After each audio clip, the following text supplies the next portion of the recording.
Man, I So can't I'm here again stand with it my when- man, Stephen Brindle, Believin Stephen.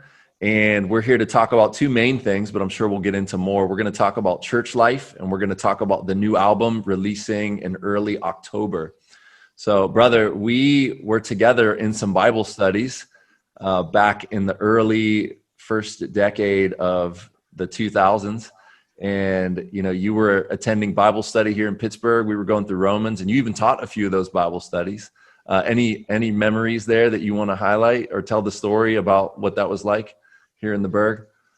Yeah, sure, man. I just remember, for those that don't know, I grew up in Pittsburgh and went to Taylor Alderdice High School. I graduated in 2001, and then I moved to the University of Delaware, and then grad school at Temple, and I was living in Philly, the Philly area. In 2009, I got a job at the University of Pittsburgh, and so Strength coach, right? Yeah, strength and conditioning coach at Pitt. And I linked with Chris because he was, if I remember right, the Bible studies were on Monday night. Yep. At Panera Monday Bread. and Wednesdays. Yep.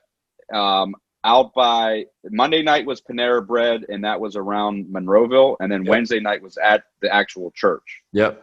And so that was like my main source of fellowship. I want to say it was Penn Hills Alliance Church. It was right? Penn Hills Alliance Church, and the Panera Bread was in Penn Center in Monroeville, right on the border of Wilkesburg and Monroeville. Yeah. Yeah. So that was refreshing for me because when I was at Alderdice, I didn't know any believers in the Berg, and I don't think I was a believer. And then to come back and then have some dope fellowship, it really encouraged me because I think if I didn't have that, like, young people kind of speak the same language and are interested in some of the same things like hip hop, it makes it hard to walk this walk alone, man. We need like-minded brothers and sisters around us to encourage us. Fellowship's more important than we realize. For sure. Yeah, for sure. And so you quickly got tied into the hip hop community here too. Like, it wasn't just the, theology camp that you were immersed in. You were immersed in the hip hop scene, both the Christian and the secular scene, pretty quickly. Yeah, I think that helped though through the Bible study because you knew certain people and knew about certain shows that were going on, so you could point me. And then some of them I had already known and maybe lost touch with, but other cats I didn't know as well, and I was kind of introduced through you or other people at the Bible study. So that was very helpful, man. I remember one particular Bible study at Penn Hills Alliance on a Wednesday night. I mean, the studies were super dope. If you guys haven't heard Chris's teaching, it's very, very clear, very thoughtful. I was amazed sometimes this dude didn't even have any notes. And I was like, bro, when I teach, I got to study for like 10 hours or whatnot. This dude, he's just like, he knows his words so much. It was like no notes. But a couple things I really appreciate about those studies was, because I've been to small group studies many times. And one thing I really appreciated about those studies was you would teach, and there would sometimes be unbelievers there, or people who are really skeptical. Yeah. And they would ask some really hard questions, but you never made them feel like they were dumb or there was a dumb question or like you were condemning them. So you might have a dude come in there and they're straight skeptical, and you're going through Romans, and they might ask like a crazy, an off the wall question, and you would handle it with meekness, you would handle it with grace, and you would answer them. You would point them to the truth. You wouldn't back down. But I was always, I applaud you for that, because I was always impressed by that. Because sometimes I've been to other small group studies, and people, by the person who's teaching, their approach, people might feel very intimidated to ask a question or to disagree with that teacher or leader. And I don't think you made it seem like cats couldn't ask questions. Yeah, I appreciate that, man, because that was more natural, but I'm glad that was happening. And yeah, I remember unbelievers were coming a lot, and that was due to friends bringing friends. And yeah, right in the middle of teaching, someone would be like, wait, and just ask a question. Yeah, they'd be like, what about the Apocrypha? Yeah. They'd be like, what about the Apocrypha? Or what about, this historical account? Or, why does it say little gods or something like that? Yeah. You are gods or something like that. And why is the Trinity not in the Bible, the word Trinity? And like you would just break stuff down Yeah. in a gracious manner. I remember that. Yeah, that's cool, man. I appreciate that. And you taught a few of them. I remember you stepped in a few times when I wasn't there and when I was there teaching. And I know the suffering passage in Romans 5, I think you took. Remember that? Yeah, I remember. You know what's crazy? Until you brought it up tonight, I kind of forgot about teaching that. But now I remember. And a lot of what I taught there was tied into the Suffering Servant album. Look at that. Yeah, a lot of that. So that album, like doing that album, made me study that topic more than I had ever been exposed to before. In fact, I'm reading a really dope book now by Paul Tripp called Suffering. Nice. Yeah, and it's making me be like, man, should I do a Suffering Servant part 2? Maybe. Maybe you could get him to feature on it, man. That'd be cool. Yeah. He's in Philly, right? Yeah, he is. That'd be rowdy. Yeah. You know, what's interesting is those Bible studies, those 2 Bible studies in particular were, if you will, the proto core group for the church plant that is now Eternal City Church. You know, a lot of those people, not a lot, some of those people who were there at those Bible studies are now a part of the church. And it certainly was the getting my feet wet for, regular, consistent, ongoing walking with people for years, because we took 10 years in Romans. And some people were there for almost the whole time. And if you do that, you're going to walk with some people through some hard things in their lives if you stick with somebody for that long amount of time. So yeah, man, I didn't know it at the time that would be a core group, if you will, for a church plant, but that was what God was up to. And I didn't know it. It was pretty cool. Yeah. So the church is Eternal City, right? Because that's kind of interesting, because you had the clothing that was Eternal Vision, right? Yeah, there is certainly a correlation there. So Eternal Vision was this idea that we want to look past the temporary things of the world and live for the now, but live in light of eternity and invest in eternity.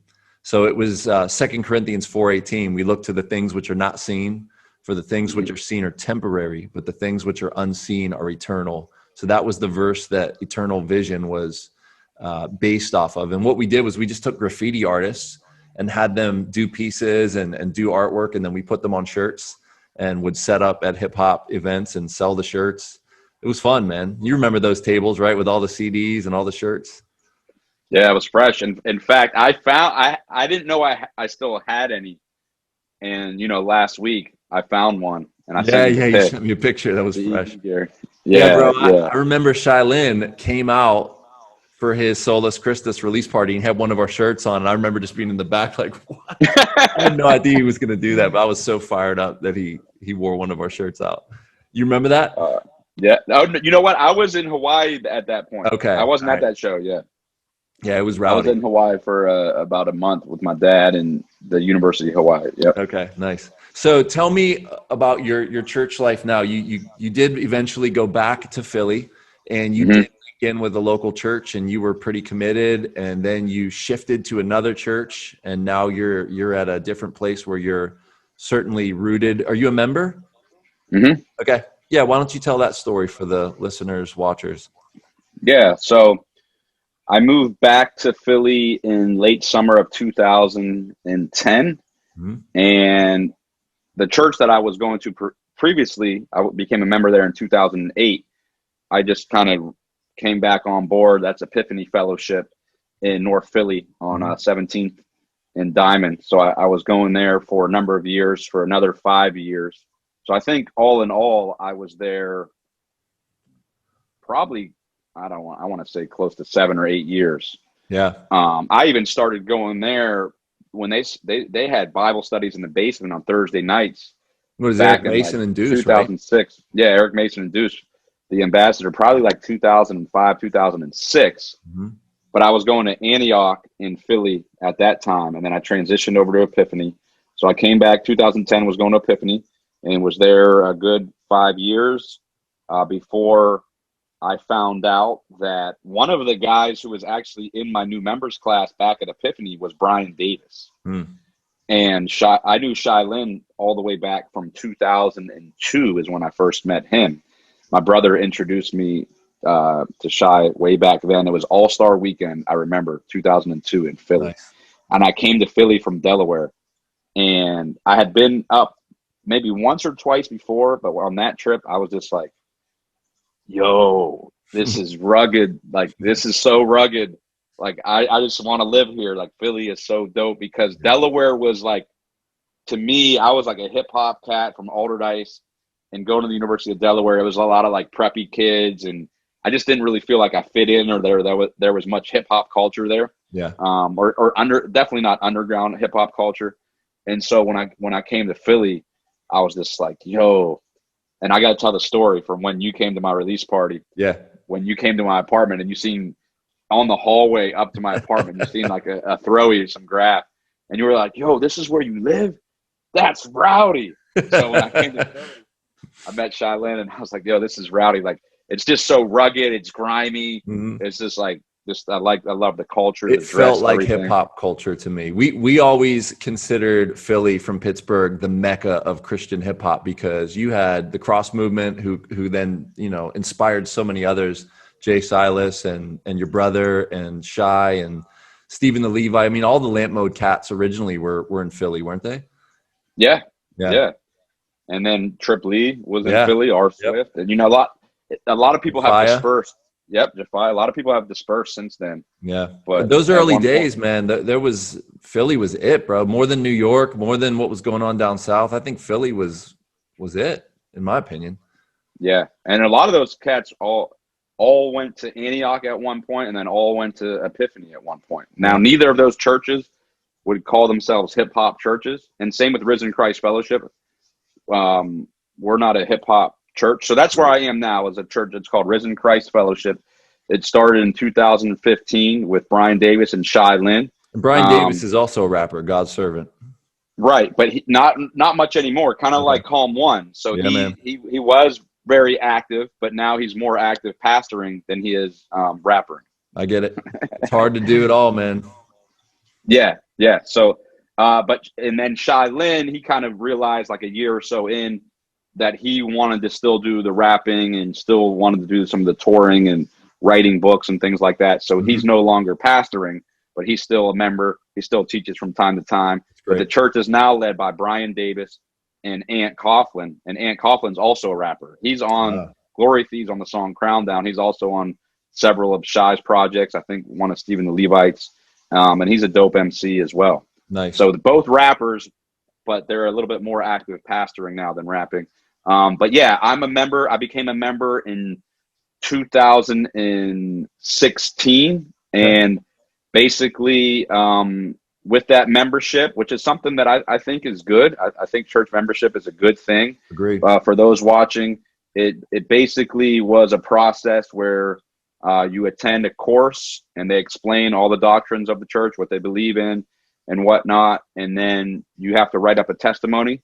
And after writing up that testimony, you have a new member interview with the pastors, and they kind of ask you about that statement that you wrote, and they ask you to tell them about your story, and they ask you if you love God, and they also, ask you if you're going to be committed to the church, for praying for the church, for attending the church, for fellowshipping with other believers, and for just keeping them posted with what's going on in your life.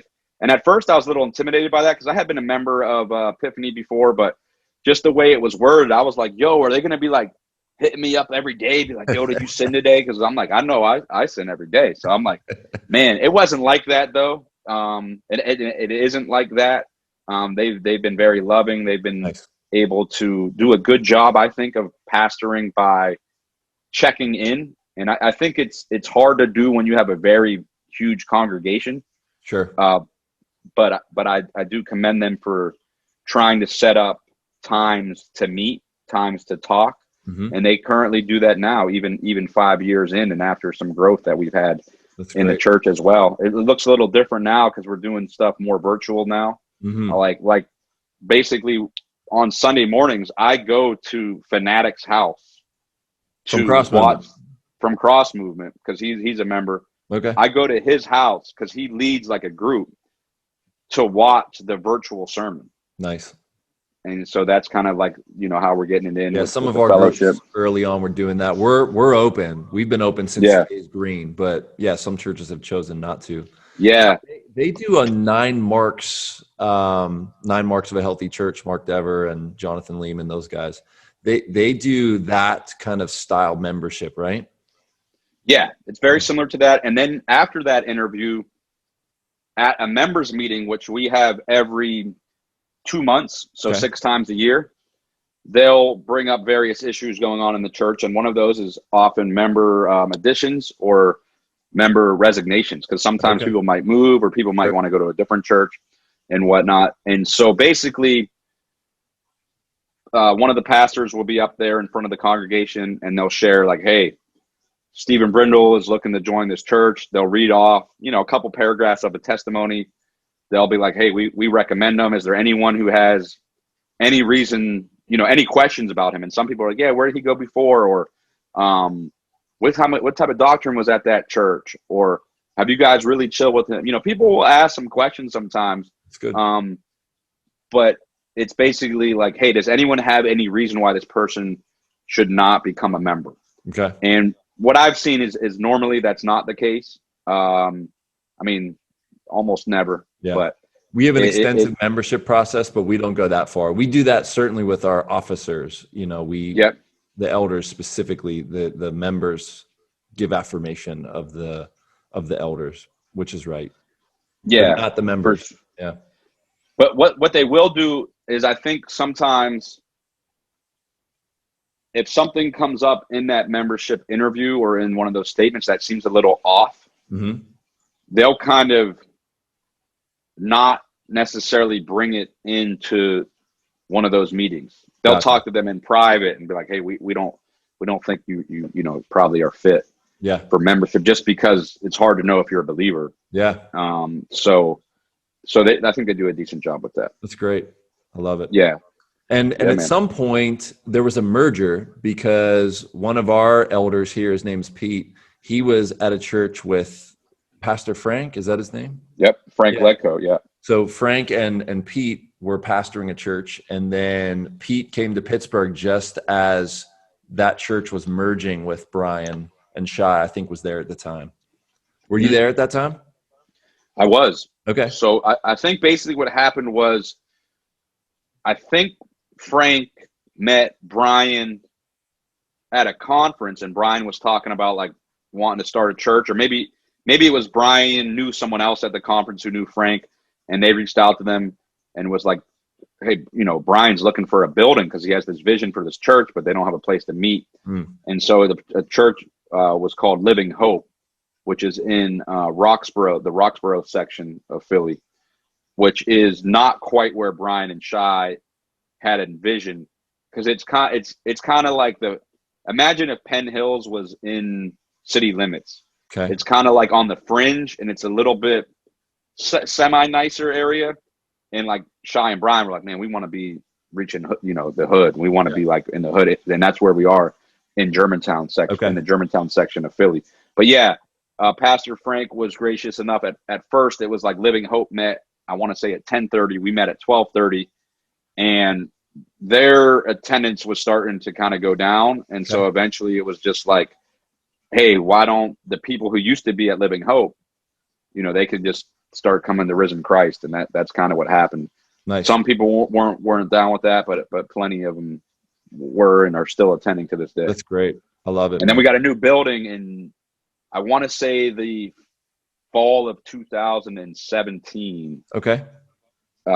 We got a new building, but it's kind of small, and because of COVID right now, it's hard to get, you know, as all the people in there and 6 feet apart. I understand. So that's why you guys are doing virtual sermons and virtual. Yeah, but we just started doing in-person evening services, but it's at another church it's very far from my place. So I'm going to try to make some of those, but it is about 50 minutes away. Well, it's a hike. Yeah, it's a little hike. Nice. Now, one of the things that we can move on in just a minute, but one of the things that you and I had talked about many times in the past was, you know, there seems to be a lack of personal discipleship in a lot of Christians' lives. Have you experienced that with with risen Christ? Can you elaborate a little bit, like as far as personal discipleship? You mean for like from the leaders? Yeah, I mean, people pouring into you intentionally is basically what I mean. Yeah. Yeah. It doesn't have to necessarily be the pastor, but Right. members and others who are intentionally seeking to see you grow. They Yeah. want to see you grow. I think that definitely occurs at Risen Christ. We used to have a men's theology huddle. Okay. And we haven't had it recently, probably for the past, maybe a little bit longer than when COVID started, but it was pretty dope. We would go through a book. We'd have like different assignments, and then actually you have to write a paper. Nice. It used to be 5 pages. It got cut down to 3. Nice. And then once a month we would discuss, kind of those papers. And I think that was an idea that stemmed from something that Mark Dever did with like some of his interns and whatnot. Gotcha. But I thought that was pretty helpful. I have to say, like the pastors at my church now and the people who attend, I think there is a high amount of like a desire to see others grow and whatnot. And they don't seem like they're off limits. Yeah, I like and that. what I mean by that is certain pastors or teachers, it seems like they preach and it's just like, okay, they just got down from the holy mountain. So now you gotta schedule an appointment with them, like, and it's going to take you 6 months to talk to that person. Yeah. And it's not like that at all. Like you can just go and bust it up or, call them within a reasonable time frame. Absolutely. And whatnot. Yeah. And the communication is good. And that's what I like to say is like, I think there's some people are very good preachers or teachers, but they're not necessarily good pastors. And in my view, I see a pastor as someone who shepherds the flock. Yeah.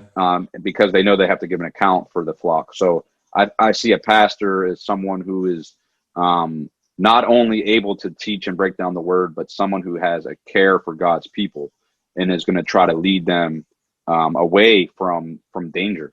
That's good. And so I think that's being done,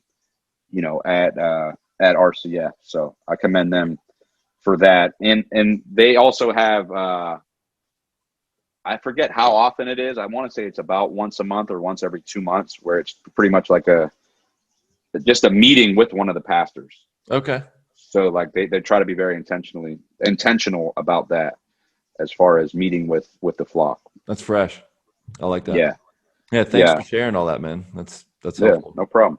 Yeah. Mm-hmm. So let's talk now about your new project, man. We talked about a lot of your past projects in the last interview, and you got this new album about to drop in less than a month.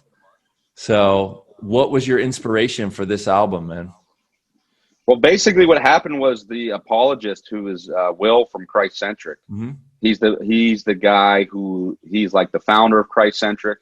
For those that don't know, Christ Centric is a group that has put out, I can't even count how many albums. Some of the notable ones were they came out with City of God, and before that was the Reformation. Yeah. And before that was the Mind of Christ. And then since they put out plenty of didactic music, which is basically just like cats rapping, teaching scripture verse by verse, like an Ephesians project that I was on with my brother, a Romans project, a Jude Junction project. So they've done several books of the Bible. Expository rapping. Exactly. In fact, one of the artists, Evangel, his album was Expository Journey. Oh, that's dope. Yeah. So just a quick backstory, and then I'll get into what like the theme of it. But the Apologists, this was back around 2004. I was kind of just rapping on the low, and it was kind of like go to shows and like, yo, your brother killed it, but you spit, and I'm like, nah, not really, bro, not really, but really I did. And Will knew this, and so he'd be like, yo, let me hear some of your stuff, man. I know you've been writing. And he'd be like, yo, man, you're pretty dope. You got some potential, man. Keep doing it. I'll just write for it. And then a couple months later, I'd see him be like, yo, you got a lot better, man. You need to start like putting stuff out. And so eventually I did. And back on Hip Hop Zone, it started to get some love, some songs on MySpace. But anyways, the first project Christian hip hop project I was ever on, and I was on multiple songs, was actually Christ-centric City of God that came out in 2006. Yeah, I remember it. And then a year later, the What I Believe album came out. But yeah, basically with this project, the apologist was like, man, I want to do an album with you. And this is my first ever artist producer album. Oh, so wow. all of my Nice. other projects have been various producers. Some of them might have only had every track was a different producer. Yeah. And you collected all those beats yourself probably, right? Like, yeah, I would. Yeah. So this was nice. Like, I got to pick from a handful of beats from him. And then, he's been guiding me through the entire process. And basically, like, his vision for it was like, man, I just want to make some dope boom bap tracks and then just use spitting. Nice. Like, not getting too tied down to a concept. But then once I was starting to write, a concept started to formulate, and the concept is After the Storm. Okay. And so I think that comes from just the year that we've had in 2020. We've experienced the death of major icons. We're talking about Kobe and Chadwick, and we had the death of innocent individuals at the hands of the police. Floyd, Breonna Taylor. There was civil unrest. We saw riots. We've seen crooked politicians. I think on numerous sides. Oh, yeah. We've battled COVID. We've had a lockdown. We've had the economy basically crash. We've had people lose their jobs, unemployment at an all-time high. I mean, I even personally got a partial furlough due to COVID. And so how can we maintain through all of this that we've gone through in 2020? And Isaiah 25:4 tells us, we're talking about the Lord. It says, for you have been a defense to the helpless, a defense for the needy in his distress, a refuge from the storm, a shade from the heat. So although 2020 may have been and still is a stormy year, I think we must remember that God controls the universe. He's the God of the universe who controls the universe, and he is with us in our storms. And Jesus, who calmed the winds and the waves, he can calm the storm. He is with us through all our trials, and therefore we can have hope and make it through the storm because we know Jesus is by our side. And so then we can reflect on his goodness and tell others of how he brought us through the storm. Yeah, I love that. Basically, like, after the storm is basically we can reflect on how rugged it was, but we can also look back and see how dope our God was who brought us through that storm. And that we can encourage others, because others are going to go through similar storms. Oh, yeah. And, because there's some people who went through and they got laid off, and they might be like, what's the purpose of this? I can't understand this. But then they get through it, and then 2 years later, their cousin gets laid off. And it's like, they can encourage them, like, man, look, let me tell you what God did for me when I got laid off, and tell you how he got me. He provided for me and helped me bounce back on my feet, and what he did for me. Or, someone may have lost a loved one during this year, and it's like that person went through that, but God brought them through. So 5 years later, they can encourage someone who lost a loved one. Yeah. So that's kind of the theme of it. As far as topics on it, one of the songs is actually called Loneliness. Okay. And the song Loneliness is going to be featuring Chris Jones. Just so you know, as we're recording this, the track list hasn't dropped yet, but it's probably dropping soon. So I feel okay sharing this. But all right. Chris Jones from Christ Centric, he's singing on the hook on that one. And I wrote that one during quarantine when, like, I think it was like back in like March or April when COVID kind of first hit, and it was just pretty much like straight lockdown. Because now even in Philly, everything isn't all the way open, but it's way more open. So I don't feel quite as isolated or quite as much like it's a lockdown. Yeah, same here. I wrote that song and I'm hoping it could bless a lot of others who deal with that same emotion of feeling alone, and reminding us of that God is with us even when we do feel alone. And actually, the last verse of that song is talking about several biblical characters who major breakthroughs happened actually when they were alone. That's what that whole verse is about. Like, Jacob was alone when he wrestled with God. Yeah. You know what I mean? And Joseph, even Jesus, like in the Garden of Gethsemane, like he was with others, but he just felt alone on the cross.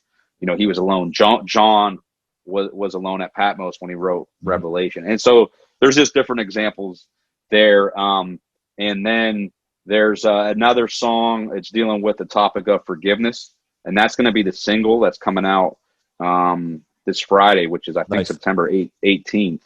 Yeah, that one's going to be called Grimy, and it's basically just like, you know, cats are grimy, cats are sometime. Why does it seem like they always want to try me? Cats are shady. It's making me angry. Should I forgive or should I stay angry? So it's basically just like trying to realize that we're often sinned against, and that's real and that hurts. But what should our response be? Yeah, that's good. And deal with that. So there's another song on the project that's dealing with what's going on right now. It's called Mass Confusion. And it's basically just in light of the pandemic, in light of all the civil unrest, like, you know, how should we feel? And it's not a song that's bringing out all the answers. It's just kind of stating what's going on. And there's some other jams on there where it's just like straight getting after it, rapping wise, just straight flipping rhyme schemes, flipping some punchlines, and just going hard. And then there's another story song on the project, which is basically like a football Pilgrim's Progress. Nice. So the apologist was like, man, I want to have, you know, I want, you know, you're so involved in the sports world. For those that don't know, I'm a strength and conditioning coach. And I'm also a competitive powerlifter. I'm involved with athletes every day, and I'm a huge sports fan. And so he was like, man, you know, it'd be dope if you had like a jam about sports and use some analogies in there. And so I was like, okay, bet. So I wrote this track that's basically like a football game going on, and there's different characters on the righteous side and then on the unrighteous side. And there's personification goes on, and I guess it's kind of like some allegory where like a player's name on the wicked squad might be pride or vanity, and someone on the righteous squad might be faithful, or it might be justice, and, you know, things like that. And then different cats score a touchdown, or different guys fumble the ball, and interceptions occur. And you'll have to peep it on the project. I don't want to give away too much. Thanks, man. Thanks. I'm excited for that one. I don't want to give away everything on there, but I think listeners can expect like plenty of rhyme schemes, rowdiness, and then there's an array of flows that I bring. And from the apologist, I think the perception is going to be, yeah, man, Christ-centric. They got just all them boom bap beats, and there is some of that, but there is a little bit of versatility being displayed there. So don't sleep on the apologist. Nice. That's great. I'm excited to hear it, bro. And some scratches by DJ Average Joe. Average Joe, yeah, man. I haven't heard from him in quite some time. Is he still in Philly? Mm-hmm. Okay. Interestingly, when Average Joe first came to Philly, he was, I don't know if it was interning with Essence, but Eric and I, E-Rock, we went to Philly to record an album together, which never released. And Average Joe recorded us. It was his first weekend, I think, in Philly. And it was his first job, like with Lamp Mode, and he recorded myself and E-Rock. So yeah, that's how'd he do? He did great. He was great, man. He got on Pro Tools super quick and was interacting with us in the booth. You know, like let's do that again. What do you think, Joe? Yeah, you should record that again. Let's do that verse again. It was great, man. Yeah, he was a great engineer. But yeah, so that album never released. In fact, I don't even know where it is. It just disappeared into the digital trash dump. It's funny. That's might have to release the lost files, bro. Yeah, right. Yeah, I don't even know. Fresh. Eric might have them somewhere stashed on a hard drive. I don't know. Yeah, that'd be fresh. So for this project, I recorded about a little over half of it with the apologist. Okay. And I recorded some of it with Average Joe as well. And he's great on the boards, man, because one thing, he kind of just lets you do your thing where you don't feel like uptight or any pressure from him, because he's so low key. And then, you know, I don't know about yourself, but sometimes I have to punch in. And when I do that, he just like, he's able to do it super quick.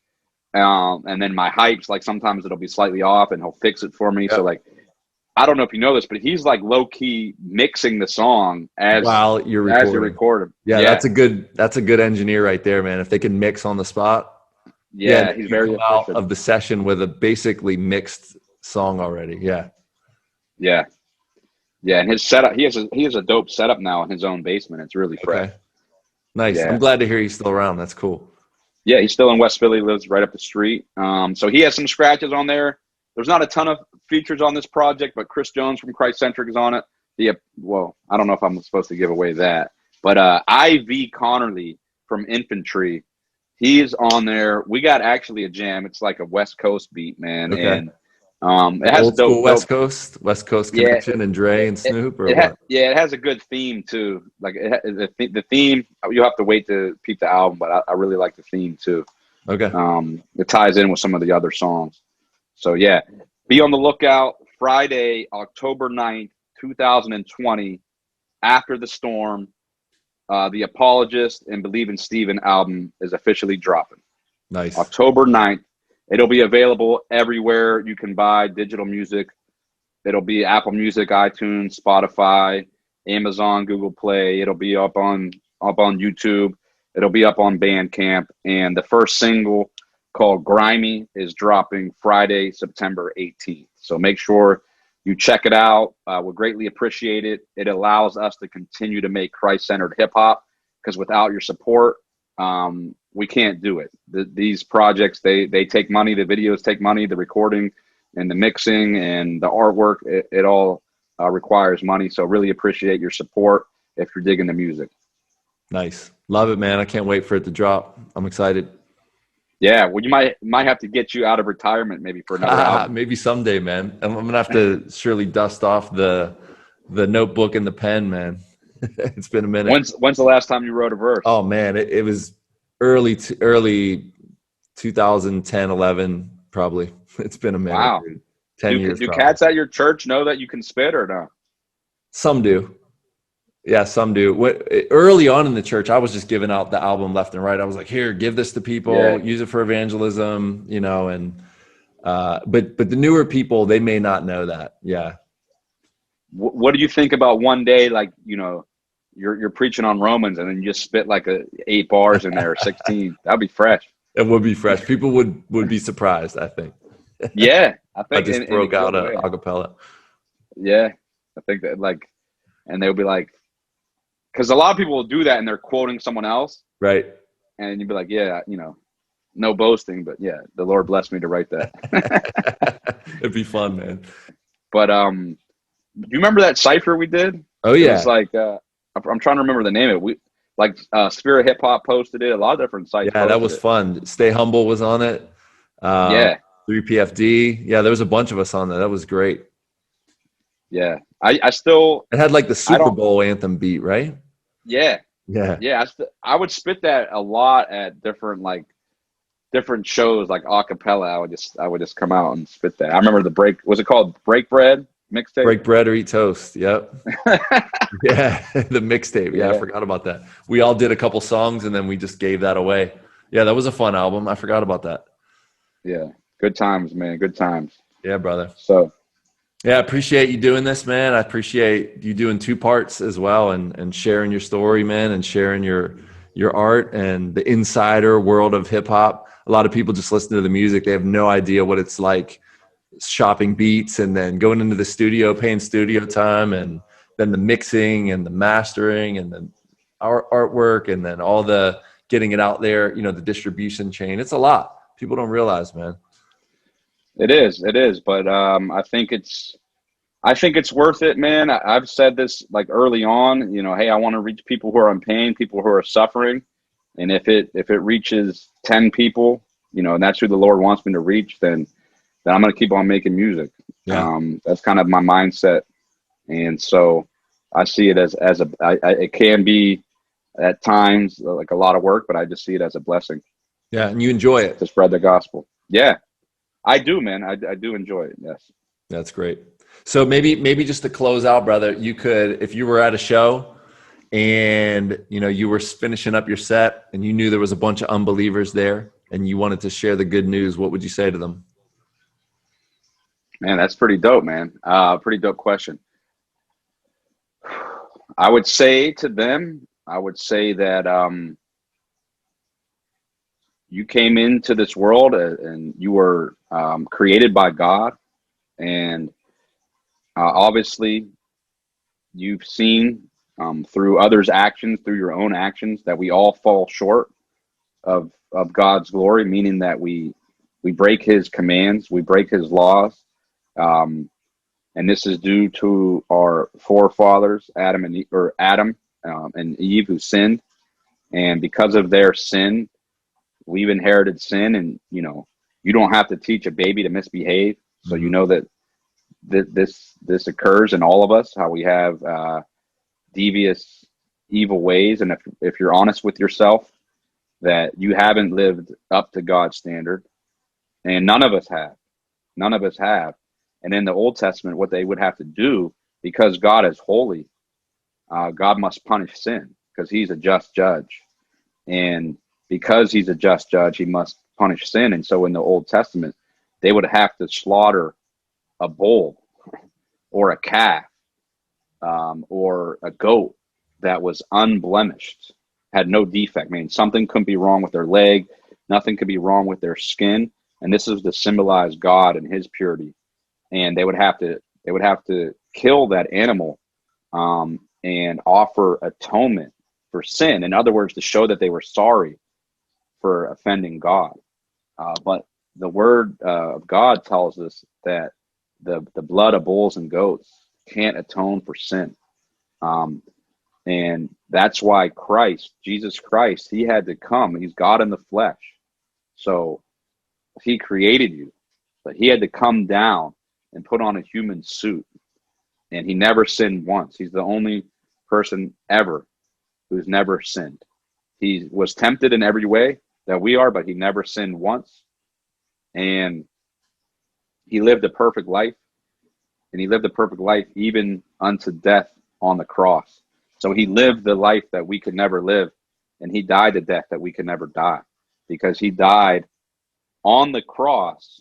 In other words, He died just like the bull or the goat did in the Old Testament to atone for sin. And the Father turned His back on Him, and He took all the wrath. So all the sins that we do, all the sins that you do, all the sins that I do were placed upon Christ, right? And so the Father poured out His displeasure or His wrath of sin onto His Son, but He rose up. And in other words, it's like He sat in the electric chair for us.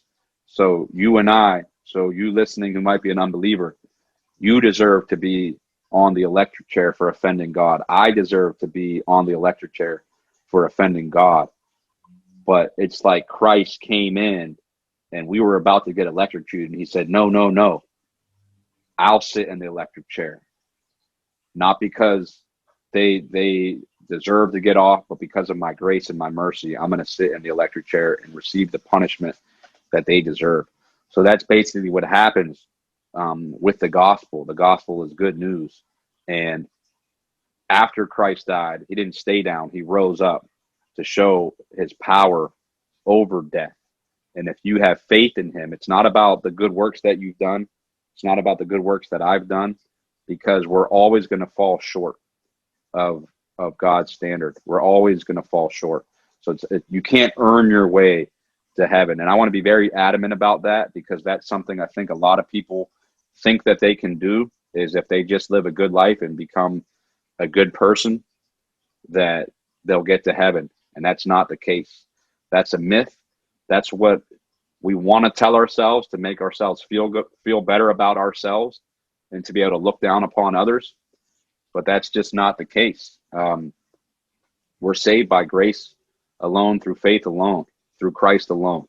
And that's the only way of salvation, is by believing in Christ, and that He took the death that you deserve on the cross. And with faith in Him, you can have eternal life and live forever. Just like Chris' brand was called Eternal Vision. You can have eternal vision and spend eternity with Christ, where there'll be no more crying. There'll be no more backbiting. There'll be no more revenge. There'll be no more pandemic. There'll be no more sickness. There'll be no more racism. There will be no more death. And if it sounds too good to be true, I think that it is. I think it's that dope, where there's the absence of all those negative things, but then there's the presence of Christ, and we'll get to see our Creator face to face, the one who understands us, the one who created us, the one who knows everything about us, who knows the amount of hairs on your head. He knows what you did when you were 2 years old. He knows what you did when you were 20 years old. He knows what you'll do if you live to be 82 years old, and the sins that you committed and the great things that you've done unto him and his glory as well. And so you can live forever and worship with him, where there's going to be people from every tribe, from every tongue, every nation, every ethnicity is going to be represented there in heaven, and we'll all be worshiping Christ and enjoying fellowship forever. And I would love for you to join me there. It's going to be a super dope party. Yeah, the best album release party ever. And no one who's there deserves it. That's right. No one who's there deserves it. The dopest album release party ever. That's good news, man. That's good news, man. I appreciated you asking me that, because in that fashion, and this is to my own shame, it's been a little bit since I think I just explained it that clearly. So I appreciate you asking me. That was good. It was a good declaration of the good news, man. And we're saved by grace alone, through faith alone. And we're headed in a good direction, man, and walking the whole way with Christ and each other. Yes, sir. Anything you would want to add to that? No, man, that was great. It was great, bro. It was Thank a great you. explanation of the gospel. Very thorough. So, brother, if people want to get in touch with you, maybe personally, they want to hear your music, we can put this all in the show notes too, but let the listener, watcher know where they can get a hold of you and how they can hear your music. Yeah. So if you search Believin Stephen, and just a reminder, the Believin, there's no G, and it's Believin. Okay. Because sometimes people want to put the E before the I. Believing. It's not the case. Yeah, but it's Believin and then Stephen with the PH. If you search that on any music outlet or YouTube, you'll find all the past projects. If you want to find the mixtapes, that's believinstephen.bandcamp.com. That's where you can find the Perseverance mixtape and the preseason mixtape, and also all the rest of the catalog. And then social media, my Twitter and my Instagram are at Believin Stephen. And then on Facebook, there's also a Believin Stephen page. And there's also my personal page, which is just my name, Stephen Brindle. So that's the best way to reach me. And if you have an email question, you could email me. It's just my full name, first and last, at gmail.com. So stephenbrindle@gmail.com.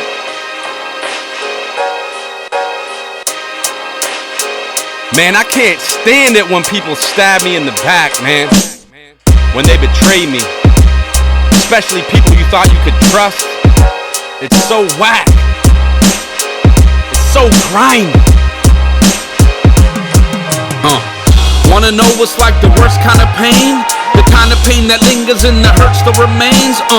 It's getting hurt by the ones you thought were closest. You realize the closeness was probably bogus. Praying for sun, but it only just rains. Deep emotional pain feels like you're going insane. You know who's to blame, and it's provoking your pain, because the pain can't be tamed, even with Novocaine. Yeah, I wanna retaliate and show off my gains, but to grow we need change, gotta go against grain. It's hard and it's rough. Your friends you thought you could trust, but your heart it is crushed. It sucks, you fought and it's tough.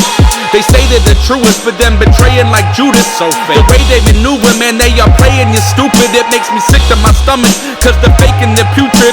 The ways are so ruthless, how are they able to do this? Cats are grimy, cats are some tiny. Why does it seem like they always wanna try me? Cats are shady, it's making me crazy. Should I forgive, or should I stay angry? Cats are grimy, cats are some tiny. Why does it seem like they always wanna try me? Cats are shady, it's making me crazy. Should I forgive, or should I stay angry? You swear they are decent and they've been caring so recent, but you sharing your secrets and then they barely could keep it. You thought there's an allegiance and they're aware of the deepness, but they ain't walking with you like paraplegics. Beware of the leeches and all the arrogant schemers, cause they'll tear you to pieces. They ain't cherishing Jesus, at least they claim to be. And it's insane to me how they coming up short just like Jermaine Dupri. You expected faithfulness, but you're getting hate from this. How did God enable this? Yo, this mess is craziness. How God? Distress to raise your fist, yes, this is shadiness. Where is God in this? Tempted to be atheist. They were your greatest friend, but then the fakest friend. Man, why do faithless men always wanna play pretend? It seems this way's the trend, back and forth they waver in. If they don't make amends, yo, it's time to take revenge. Cats are grimy, cats are some tiny. Why does it seem like they always wanna try me? Cats are shady, it's making me crazy. Should I forgive or should I stay angry? Cats are grimy, cats are some tiny. Why does it seem like they always wanna try me? Cats are shady, it's making me crazy. Should I forgive or should I stay angry? What they did, you hated that, so it's time to pay them back. These shady cats are fake and whack and they're depraved as rats. But so are you, and that's a major fact. I'm no brainiac, but no, I should be facing wrath. Cause I've been sinning rampant and taking him for granted. I've never been abandoned, but throwing little tantrums. So how can we simply withhold forgiveness when we've been full of sinning and so full of mischief? Our soul's positions are like a pool of sickness. Bowls are wicked, dirty like a sink that is full of vicious. We are undeserving, but the suffering servant is crushing the serpent, cleansing us like Sun detergent. I've sinned against him like infinite times, but he still forgives. Yes, this is divine. He's extending grace, this we should replicate. So let's offer up forgiveness and do not hesitate. Cannon! Cats are grimy, cats are some tiny. Why does it seem like they always wanna try me? Cats are shady, it's making me crazy. Should I forgive or should I stay angry? Cats are grimy, cats are some tiny. Why does it seem like they always wanna try me? Cats are shady, it's making me crazy. Should I forgive or should I stay